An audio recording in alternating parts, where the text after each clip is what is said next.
Haleluya, terpujilah nama Tuhan.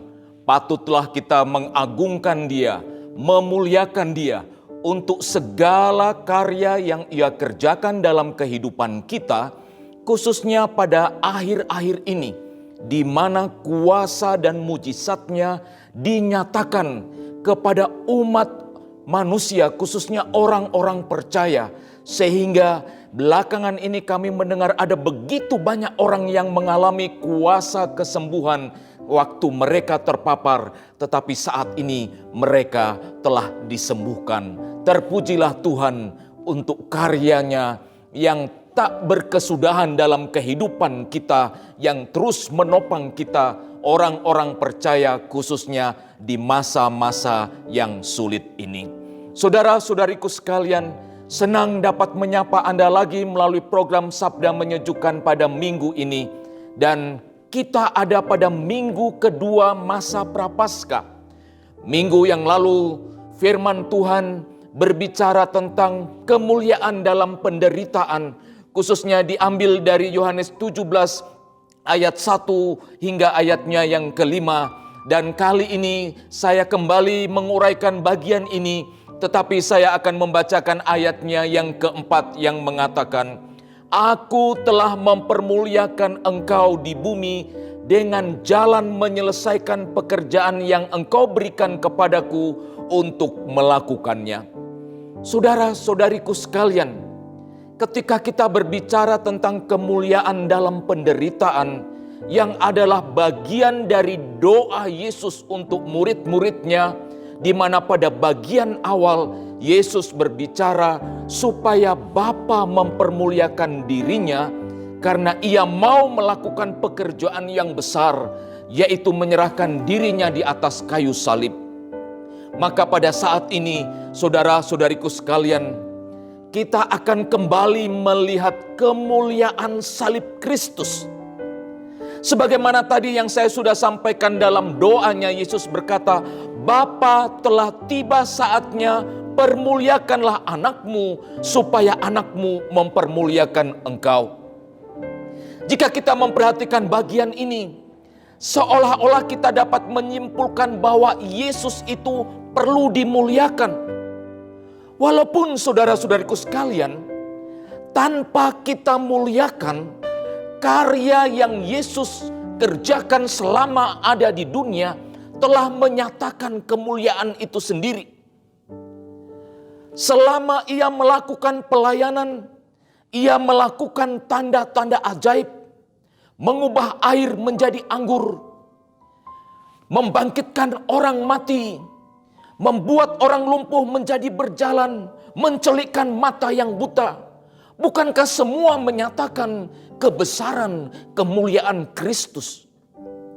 Tetapi mengapa Yesus berkata bahwa permuliakanlah anakmu ini? Apakah Yesus pada saat itu Ia oleh karena berbagai tekanan dari kelompok-kelompok agama yang tumbuh subur di masyarakat Yahudi, sehingga Ia merasa supaya Bapa mempermuliakan dirinya? Sesungguhnya tidak demikian, saudara-saudariku sekalian. Ketika Yesus mengatakan, Bapa, telah tiba saatnya, permuliakanlah anakmu supaya anakmu mempermuliakan engkau. Sesungguhnya Yesus sedang menunjuk pada suatu karya besar yang Ia harus kerjakan sebelum Ia meninggalkan dunia ini. Dan karya ini adalah sesuatu yang tidak lazim, yaitu mati di atas kayu salib. Waktu Yesus berkata permuliakanlah anakmu, sesungguhnya Yesus sedang menyampaikan bahwa inilah saat pernyataan bagi dunia maksud dari kedatangannya di dunia ini. Pelayanan yang Ia lakukan sebelum menderita dan mati di kayu salib adalah penting. Semua menyatakan kemuliaannya, semua penting. Tetapi ada tujuan yang paling utama dari kedatangannya adalah mati di kayu salib. Kematian di atas kayu salib adalah yang menjadi persoalan atau alasan utama mengapa Yesus berdoa agar Bapa mempermuliakan dirinya. Saudara-saudariku sekalian, salib adalah lambang kehinaan.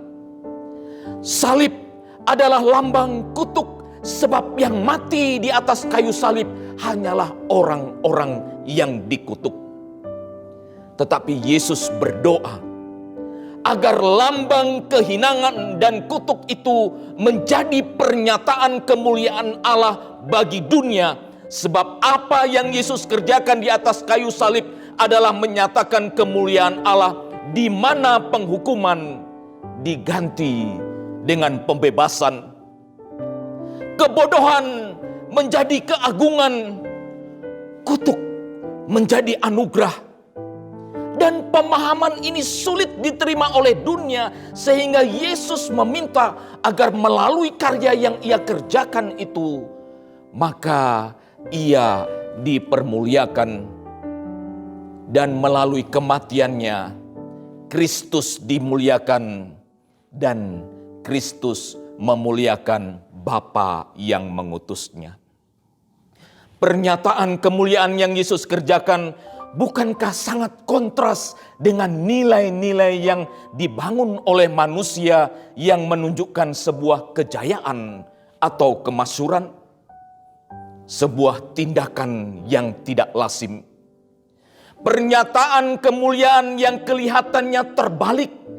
Tetapi disinilah letak esensi dari penebusan itu.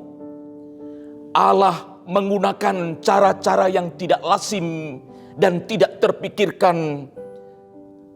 Tetapi inilah jalan untuk menggenapi rencananya, khususnya bagi keselamatan manusia.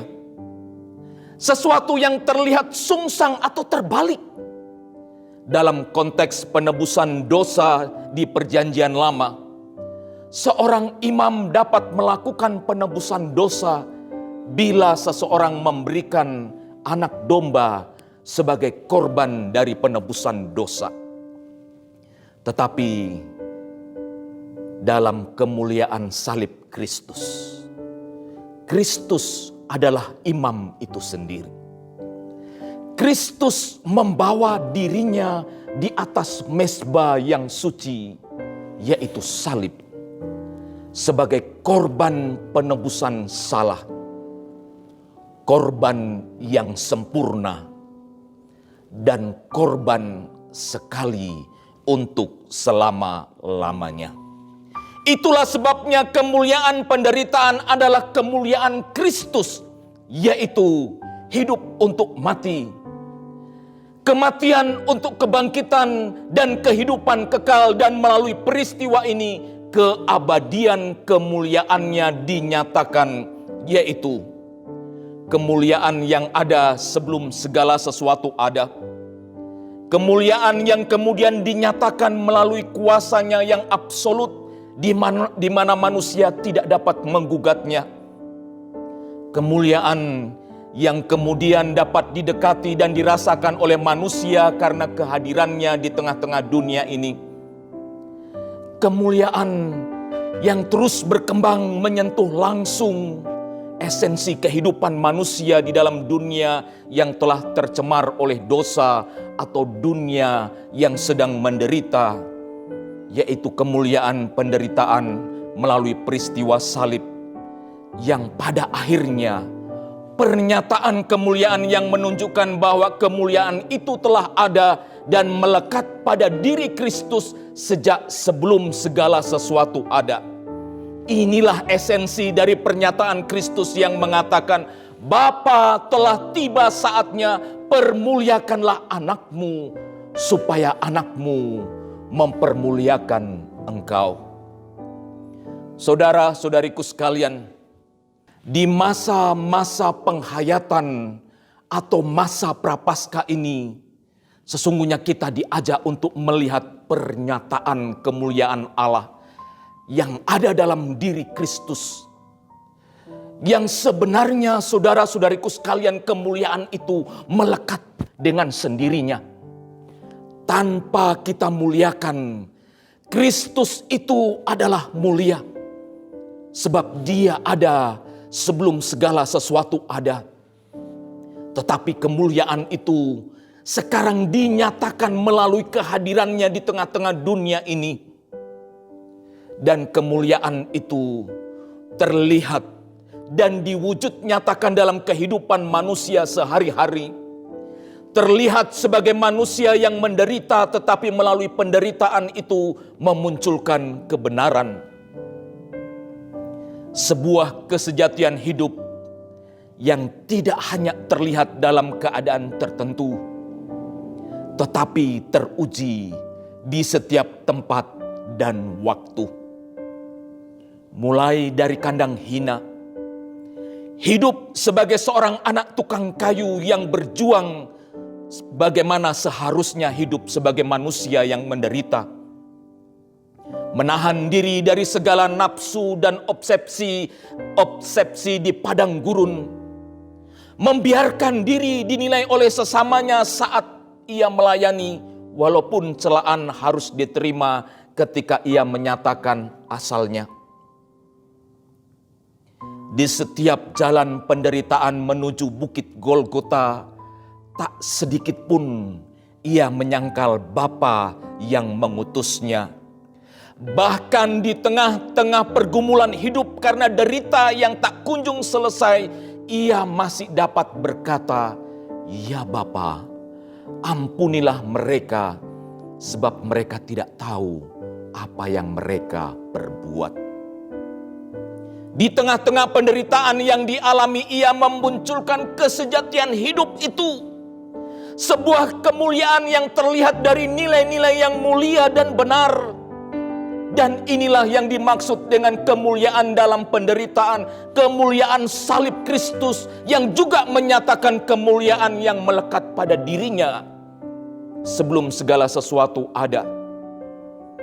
Tetapi kemuliaan itu terlihat dalam wujud manusia sebagaimana ia hidup sehari-hari dengan orang-orang yang ada di sekitarnya. Saudara-saudariku sekalian, salib Kristus adalah pusat dari kemuliaan dalam penderitaan. Dan salib Kristus adalah hidup dari orang-orang percaya. Bukankah Yesus berkata, "Setiap orang yang mau mengikut aku, ia harus menyangkal dirinya, memikul salib, dan mengikut aku." Matius 16 ayatnya yang ke-24. Yesus katakan salib itu dipikul. Artinya nilai-nilai mulia yang terpancar dari salib Kristus adalah nilai-nilai yang diwujudkan dalam kehidupan sehari-hari. Nilai-nilai hidup itu adalah mengasihi dengan kasih yang murni, mengampuni dengan pengampunan yang tidak memandang bulu atau melihat kondisi, rela menanggung beban orang lain demi sebuah tujuan yang mulia, tujuan yang agung. Menumbuhkan damai sejahtera di suatu masyarakat yang rentan dengan penyebaran berbagai isu yang dapat membangkitkan amarah kelompok-kelompok tertentu. Dan pada akhirnya nilai-nilai itu adalah ketaatan total kepada Dia yang adalah pencipta dan pemilik kehidupan ini. Saudara-saudariku sekalian, masa Prapaskah ini adalah masa di mana umat Tuhan atau gerejanya kembali mereposisi di mana perjalanan hidupnya yang selama ini ia jalani. Apakah perjalanan itu tetap berfokus pada kemuliaan salib Kristus?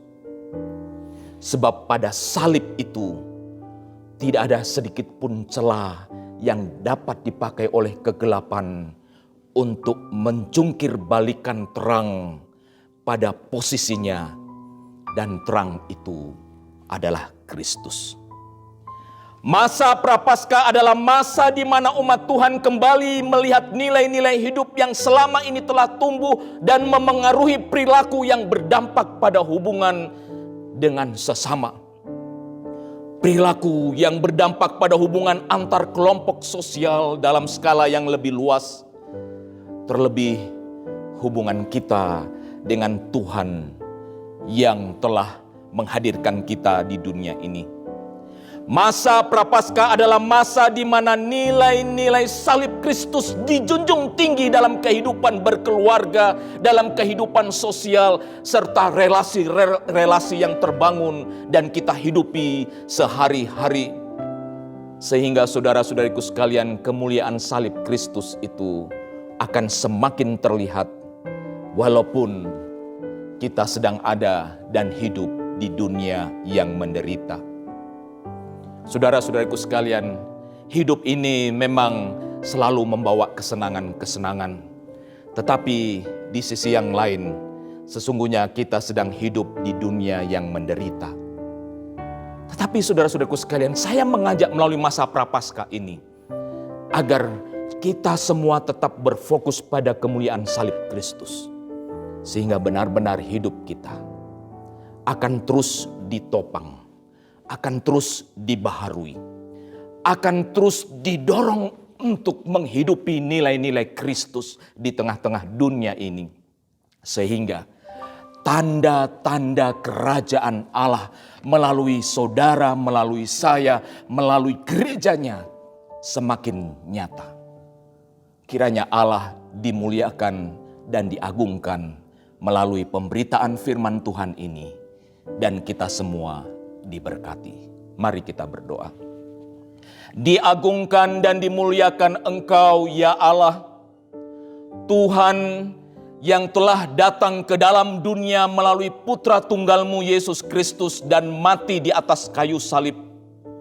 Dan melalui kematian-Mu itu mengingatkan kepada kita bahwa sesungguhnya kehidupan kami berpusat pada kemuliaan salib, yaitu salib Kristus yang selalu membawa perdamaian, yang selalu membawa pengharapan, yang selalu membawa keteguhan bagi mereka yang sedang menantikan pengharapan dan keteguhan itu.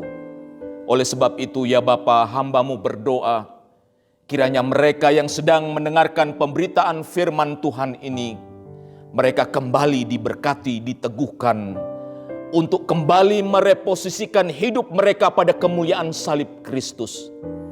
Sehingga benar ya Tuhan, bahwa Engkau telah membeli kami dengan harga yang mahal itu, tetap kami hidupi dan tetap kami tunjukkan melalui kehidupan kami sehari-hari. Hamba-Mu tetap berdoa bagi mereka yang sedang sakit, Tuhan jamah, Tuhan sembuhkan. Hamba-Mu berdoa bagi mereka yang menantikan pengharapan, Tuhan nyatakan pengharapan-Mu, sebab hanya di dalam Engkau saja kami berharap.